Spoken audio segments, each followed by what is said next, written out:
Hello guys, good afternoon. तो हम लोगों ने कल देख लिया था कहाँ तक पहुँच गए थे हम लोग देख लेते डर्टी डोजन। तो डर्टी डोजन हम लोग को कंप्लीट हो गया था और इसमें मैंने 12 पॉइंट बताए थे जो कि मैंने बताया था याद कर लीजिएगा। ठीक है, तो मैंने भी याद कर लिए हैं, आप भी याद कर लीजिएगा। चलिए आगे बढ़ते हैं हम लोग। तो अलोहा एयरलाइंस का देखिए मैंने कल देख रहा था, तो इसमें क्या क्वेश्चन भी नहीं बनाया काफी, और रीजन एक बार आप पढ़ लीजिएगा और देख लीजिएगा। इसमें खैर बताने लायक नहीं कुछ है, यानी जितने भी एक्सीडेंट या इंसिडेंट है इनसे कोई क्वेश्चन नहीं बना है। तो एक बार आप इनको रीड कर लीजिएगा, कुछ नहीं है। आज जो हम लोग पढ़ेंगे चैप्टर का एंडिंग है मर्फीज लॉ। तो मर्फीज लॉ देखिए क्या कह रहा है, what ever can go wrong will go wrong, यानी जो भी रॉन्ग, यानी अगर कुछ जो भी हो सकता है जीवन में, अगर कोई भी गलतियां हो सकती हैं तो वो आगे चल के होंगी जरूर, है ना, वो भी हो सकती है, राइट। तो whatever can go wrong will go wrong, फिर डायरेक्ट क्वेश्चन पूछा आता है, यानी सपोज अगर कोई गलतियां सोची जा सकती हैं या हुई है, वो आगे चल के होगी जरूर, है ना। तो मर्फी लॉ यही कहते हैं। तो यहाँ से मैंने देखा था, इसके अलावा कुछ यहाँ पे कुछ है नहीं, यहाँ से आप देख सकते हैं। तो whatever can go wrong will go wrong, if you can anticipate problems disaster can be averted. तो ये भी क्वेश्चन है। तो क्या करते हैं, अगर हम लोग प्रॉब्लम्स का बारे में सोचेंगे, उनके सोल्यूशन के बारे में सोचेंगे, तो हम लोग क्या करें, डिजास्टर से बच सकते हैं। यानी उन प्रॉब्लम्स के सोल्यूशंस को हम लोग को सोचना चाहिए। इसीलिए एसएमएस सेफ्टी मैनेजमेंट सिस्टम पढ़ाया जाता है, बहुत सारी रिक्वायरमेंट्स दे रखी है डीजीसीए ने।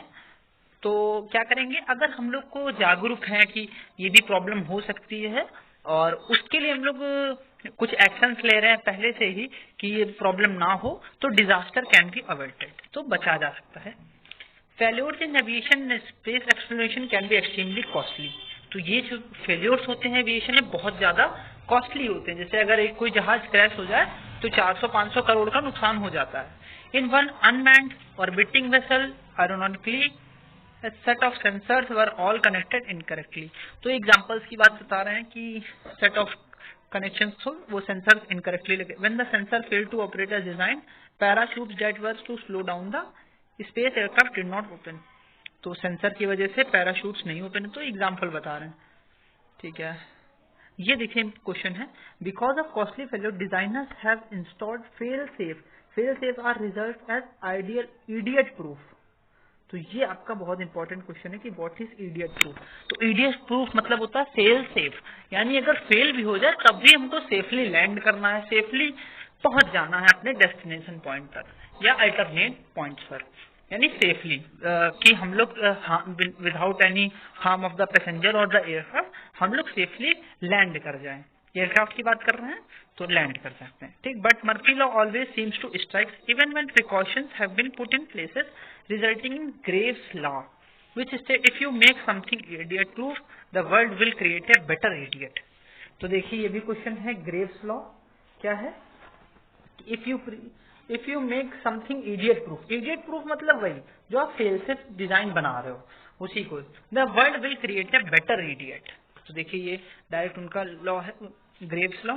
सो what can we learn from the relation with human factor, what we can use Murphy's law as a tool if we expect things to go wrong and put maintenance safety culture in action. Just Murphy's law slating a good safety record can be maintained. यानी Murphy's law में इसमें ज्यादा तो नहीं दिया है, लेकिन आपका उसमें बहुत अच्छे से दिया है, वो में कैप 715 में, तो उसको मैं बताऊंगा। बस मर्फीज लॉ में बस आप यही याद रखिए, what ever can go wrong will go wrong. तो आज हम लोग का फर्स्ट चैप्टर खत्म होता है और अलोहा एयरलाइन के BAC-11 ब्रिटिश एयरवेज वो आप एक बार देख लीजिएगा, रीड कर लीजिएगा, ज्यादा उसमें कुछ बताने लायक था नहीं। और ऊपर से अभी पीआर मॉडल मैंने बताया था और पीआर मॉडल का application in human industry, human factor या एविएशन इंडस्ट्री। तो आई होप समझ में आया होगा आपको। तो कल से हम लोग जो है चैप्टर 2 स्टार्ट करेंगे जो कि हमारा ह्यूमन परफॉर्मेंस एंड लिमिटेशन। तो ओके देन मिलते हैं, बाय बाय। और चैनल को लाइक करें, शेयर करें, सब्सक्राइब करें। ओके।